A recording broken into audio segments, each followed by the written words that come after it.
Monsieur le Président, Madame la Ministre, Messieurs les rapporteurs, mes chers collègues. En janvier dernier, à l'issue de plusieurs séquences de mobilisation de la part du monde agricole, le Premier ministre annonçait un texte de simplification pour l'agriculture. Il convient de noter qu'il s'agit du troisième texte, ça a été dit à différentes reprises, qui se veut d'ampleur concernant l'agriculture en 3 ans seulement.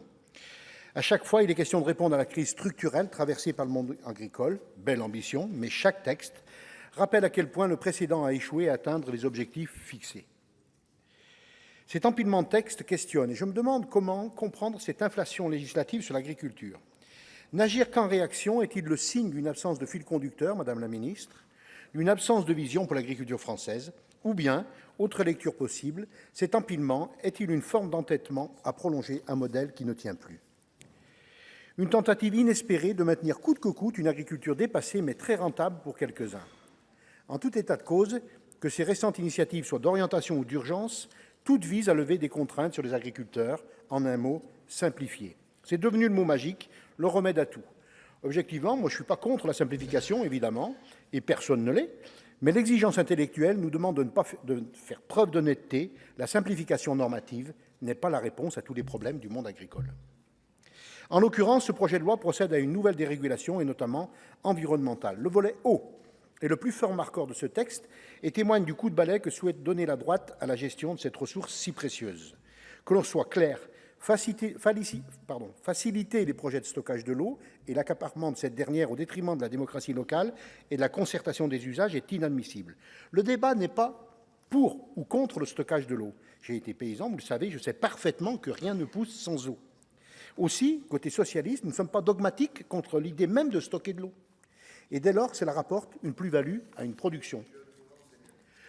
On le sait, le cumul annuel des précipitations évolue relativement peu à l'échelle nationale, mais avec de fortes différences selon les régions. Et à cet égard, le débat autour du stockage de cette ressource est donc réel et il doit se tenir. Mais cela doit se faire sans impact négatif sur l'environnement, sans pompage dans les nappes et surtout, avec une pluralité des usages et des bénéficiaires, sans accaparement de la ressource par une minorité. Pour ces raisons, Madame la Ministre, il nous faudrait une grande loi sur l'eau, tout comme une grande loi sur le foncier. J'en profite pour aborder la logique principale sous-entendue par l'ensemble des dispositions relatives à l'eau dans ce projet de loi, à savoir le fait que l'agriculture se trouve exposée au bouleversement climatique. C'est indéniable. Les 2 périodes caniculaires vécues lors de ces dernières semaines en sont les exemples les plus directs. Et je tiens à cette occasion à avoir un mot envers mes anciens collègues, les éleveurs et travailleurs agricoles, pour qui les derniers jours ont été particulièrement éprouvants. Cela doit nous pousser à faire évoluer l'agriculture française. Il ne sera bientôt plus possible de poursuivre sous le même modèle. Je note donc l'apparente prise de conscience du dérèglement climatique de la part de l'ensemble des bancs du Parlement, ce qui, je tiens à rappeler, n'était pas acté il y a encore peu. J'espère que cela perdurera et surtout que cela nous permettra collectivement de mettre en place des mesures visant à adapter notre société et notamment l'agriculture. Depuis des dizaines d'années que nous réclamons des crédits, des plans pluriannuels, des réformes en profondeur pour s'adapter, pour engager une transition agroécologique, en fait pour se préparer au futur, pour garantir un système agricole capable de nourrir l'ensemble des Français. Je me permets donc de regretter que cette prise de conscience collective soit tardive et que les solutions choisies n'aillent pas dans le sens d'une adaptation plus globale. Il est de bon ton d'invoquer le changement climatique pour réclamer davantage de mesures d'adaptation, tout en dérégulant en permanence les règles de protection de l'environnement. Je déplore ce double discours malhonnête. Pour en revenir au texte, la volonté de sécuriser l'accès à l'eau pour l'agriculture se traduit par plusieurs dispositions que je ne cautionne pas et sur lesquelles nous proposerons de revenir. D'abord, la dispense d'organisation d'une réunion publique pour les projets de stockage de l'eau, à mon avis, est problématique. C'est un passage en force inacceptable. On nous ferait croire qu'aucun projet de stockage ne peut voir le jour avec la législation actuelle. Je tiens à rappeler que 450 nouvelles retenues ont été créées entre 2020 et aujourd'hui. C'est quand même pas rien. Plus largement, c'est la gouvernance globale de la ressource qui est remise en cause dans ce texte.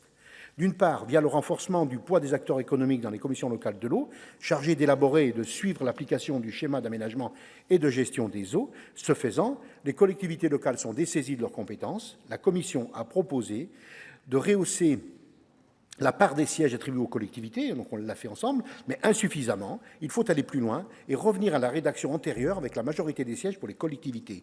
Si on ne le fait pas ici, comment expliquer aux élus locaux que la Chambre des territoires, que nous, les représentants des collectivités, avons participé à la réduction de leur pouvoir de décision?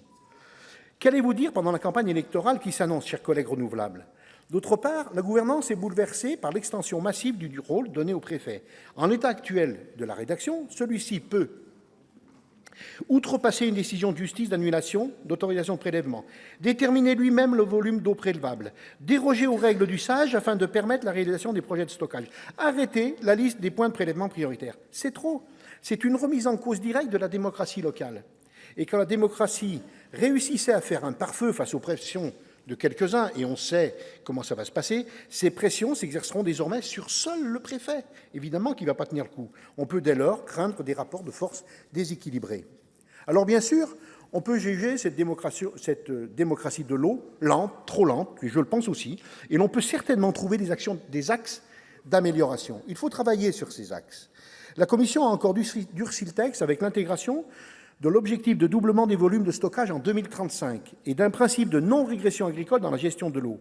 Avec mon groupe, nous proposerons de revenir sur ces deux dispositions. Et j'espère que le ministère de la Transition écologique, qui m'a semblé davantage sensibilisé par ces reculs, sera pesé dans les débats. Un mot sur les zones humides et les aires de captage, dont le cadre réglementaire est considérablement allégé. Concernant les secondes, la Commission a procédé à la suppression de plusieurs dispositions favorisant une transition vers de pratiques agroécologiques, preuve une fois encore de l'étanchéité de la majorité sénatoriale à certains égards du gouvernement à toute transition. Votre indifférence collective, voire aversion envers l'environnement, est criante. Et à la lecture, contrairement à ce que vous dites, Madame la Ministre, je suis désolé, mais on aura, j'espère, l'occasion de le démontrer les uns et les autres, à la lecture de ce simple volet eau, j'ai du mal à comprendre comment, Madame la Ministre de l'Agriculture, vous pouvez soutenir que ce texte ne contient aucun recul environnemental. Autre sujet majeur du projet de loi, la prédation, avec l'instauration d'un nouveau cadre autour de la population lupine. La création d'un cadre spécifique, seulement pour le loup, interroge, et mon groupe adoptera une position modérée sur cette thématique. Bien sûr, il ne peut être nié les difficultés rencontrées par les éleveurs sur certains territoires, et c'est pour eux un stress permanent au risque d'attaque et une véritable tragédie lorsqu'elles ont lieu. La puissance publique doit en réponse les accompagner financièrement, techniquement. Certaines mesures de protection ont fait leurs preuves, il convient de les déployer à plus grande échelle. Pour autant, à titre personnel, je crois que cet article va trop loin. Je ne peux pas imaginer les éleveurs le fusil à l'épaule le jour, la nuit. Cela présente un risque pour l'ordre public et ne participe pas à l'apaisement collectif. Sur le foncier, nous soutenons les dispositions qui renforcent les prérogatives des SAFER, qui vont dans le bon sens d'un point de vue préservation des terres agricoles. En ce qui concerne les dispositions relatives à la restauration collective, je tiens à rappeler que le groupe socialiste soutient de longue date l'exigence d'une nourriture de qualité. Les débats des Egalim le démontrent, mais il ne saurait être oublié que les objectifs de la loi Egalim de 2018 en matière de restauration collective n'ont toujours pas été atteints. Nous serons donc vigilants à ce que la liste des produits éligibles aux critères Egalim ne soit pas trop élargie, de manière trop large, ce qui conduirait à anéantir l'objectif initial. Sur l'aspect relations commerciales, nous soutenons les dispositions relatives à un tunnel de prix et proposerons de rouvrir le débat sur les prix planchers. Ce sont pour nous deux marqueurs importants, deux moyens de sécuriser le revenu des agriculteurs. Enfin, il convenait d'en terminer avec le musée des horreurs. Un mot rapide sur la volonté de réintroduction des deux pesticides. Nous trouvons ces dispositions insultantes à l'égard des millions de signataires de la pétition de l'année dernière. Nous nous y opposerons fermement. Donc, sans aucune illusion sur le devenir de nos amendements, et devant l'intransigeance et la radicalité de la majorité sénatoriale, mon groupe, le groupe socialiste, tiendra une position constructive tout au long du débat, avec une réelle volonté d'améliorer cette version du texte. Nous réserverons notre vote quant à l'avancée des débats, mais pressentant d'ores et déjà un vote contre. Je vous remercie.